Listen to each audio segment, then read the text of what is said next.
Graça e paz, meus queridos. Mais uma vez estamos de volta com o nosso estudo sobre a maldição que Jesus levou na cruz, esta série que estamos estudando. E hoje eu quero falar sobre a misericórdia de Deus para com o homem. Muito bem, como nós já vimos, no estudo passado, nós paramos na parte em que fala que a nossa justiça, estava falando sobre isso, que a nossa justiça, ela não serve para nada, precisamos da justiça imputada por Jesus Cristo, né? Com base no sacrifício. Então, hoje o tema é a misericórdia de Deus para com o homem. Por quê? O homem pecou contra Deus. E a partir do momento em que o homem pecou contra Deus, o homem teria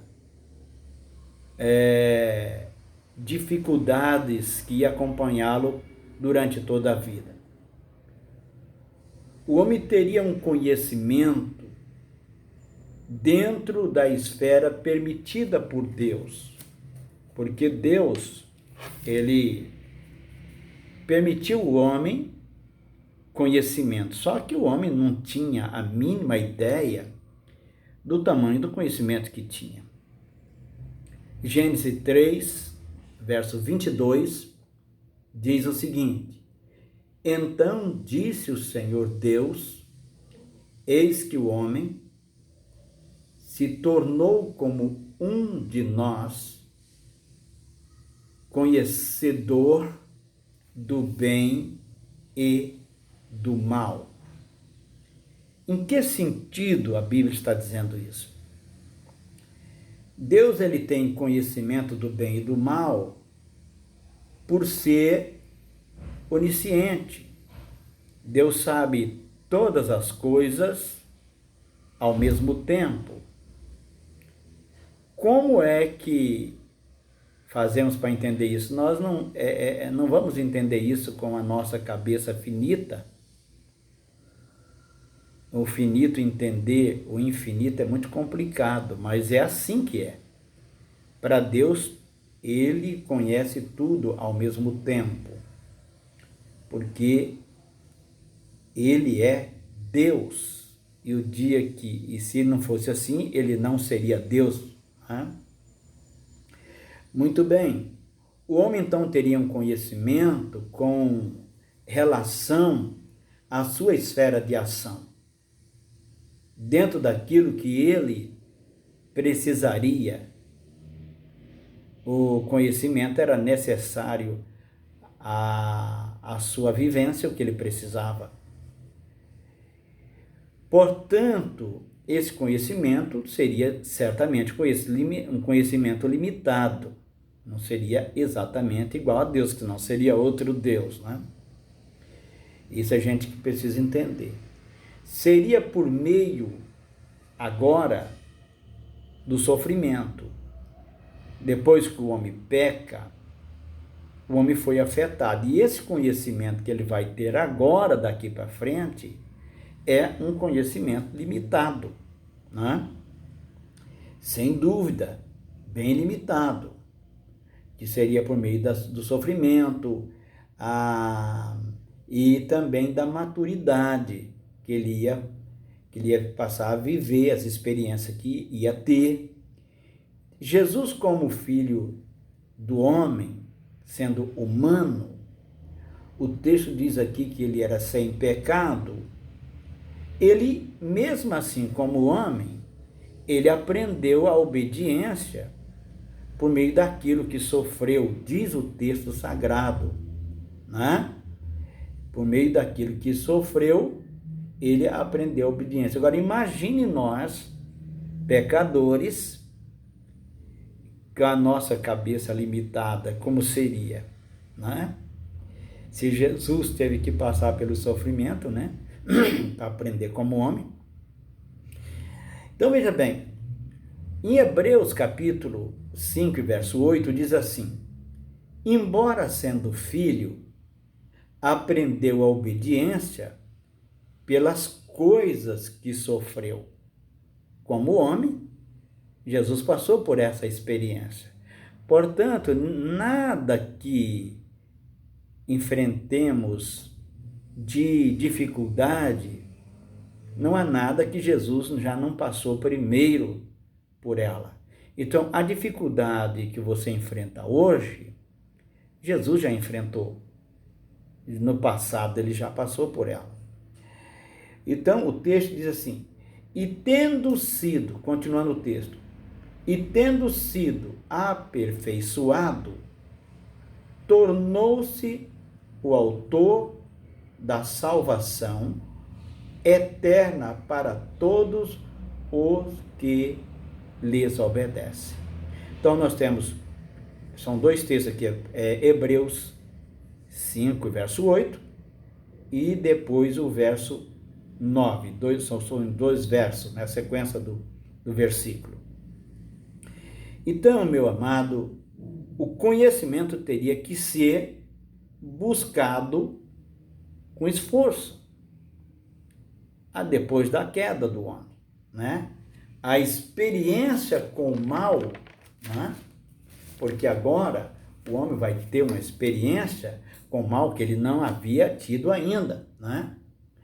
Essa experiência estaria presente no dia a dia do homem, né? Daí para frente, o homem é expulso do jardim para evitar que ele comesse da árvore da vida.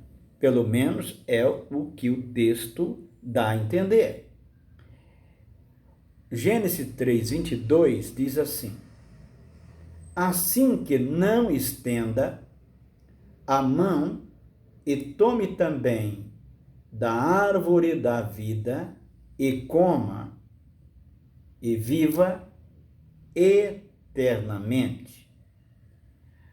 A princípio, parece que Deus está sendo muito duro com o homem, porque o homem peca e Deus já expulsa ele do jardim, como já vimos. Na verdade, Deus está sendo misericordioso para com o ser humano, para com o homem que ele criou, né? O texto parece dar a entender que se o homem comesse da árvore da vida em um estado caído, ele seria irrecuperável. Pelo menos é o que parece, pois ele receberia vida eterna num estado caído. Por esse motivo, Deus expulsa o homem do jardim para providenciar o resgate do homem pecador. Então, ao invés de Deus estar sendo duro com o homem, na verdade, ele está sendo misericordioso, tirando o homem para fora do jardim e providenciando um meio para que o homem fosse salvo. O texto de Gênesis, capítulo 3, 23, diz assim: o Senhor Deus, por isso, o lançou fora do jardim.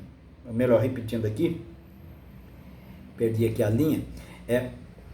O Senhor Deus, por isso, o lançou fora do jardim do Éden, a fim de lavrar a terra de que fora tomado. E expulso o homem, colocou querubins ao oriente do jardim do Éden e o refugir de uma espada que se revolvia para guardar o caminho da árvore da vida. Então veja, agora o homem está separado de Deus. É isso que é a morte eterna que a Bíblia fala. O homem estava morto, porque a comunhão foi interrompida, né? A morte física é a separação do corpo do espírito, ou seja, quando o espírito se separa do corpo, o corpo está morto. E isto, o corpo passou a ter um prazo de validade por causa do pecado do homem. Dali para frente, o corpo do homem passou a entrar num estado de deterioração, foi se deteriorando com os anos, né?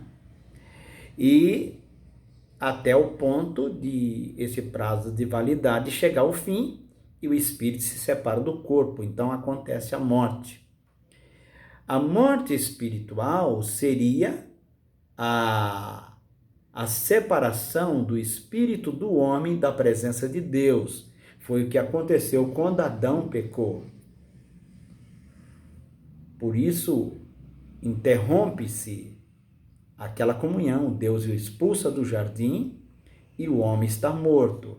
Então, meu querido, presta atenção a isso. Eu e você, sem Cristo, estamos mortos. Ninguém precisa fazer nada para se perder. Já nasce perdido. Ninguém precisa fazer nada para ir para o inferno. Já nasce nele. Essa é a verdade. Já nasce nele. Entendeu? Então nós precisamos de Cristo para a salvação. Precisamos do sacrifício, da justiça de Cristo, que pagou o preço da nossa desobediência. Por esse motivo é que nenhum ser humano será salvo sem a presença de Jesus na vida, sem o sacrifício de Cristo pelo homem. Então, o homem agora, ele está fora do jardim e ele enfrenta uma nova realidade. Tudo é novo para ele e agora ele terá que se adaptar à sua nova vida. O homem, ele está morto e separado de Deus. Por isso diz a Bíblia que todos pecaram e destituídos estão da glória de Deus. Mas Cristo veio salvar o que se havia perdido. Por isso que o texto de João diz, o 3,16, que é muito conhecido, que Deus amou o mundo de tal maneira para que todos aqueles que nele crê não pereça, mas tenha a vida eterna. Deus o abençoe. No próximo estudo falaremos sobre o homem fora do jardim. Deus abençoe.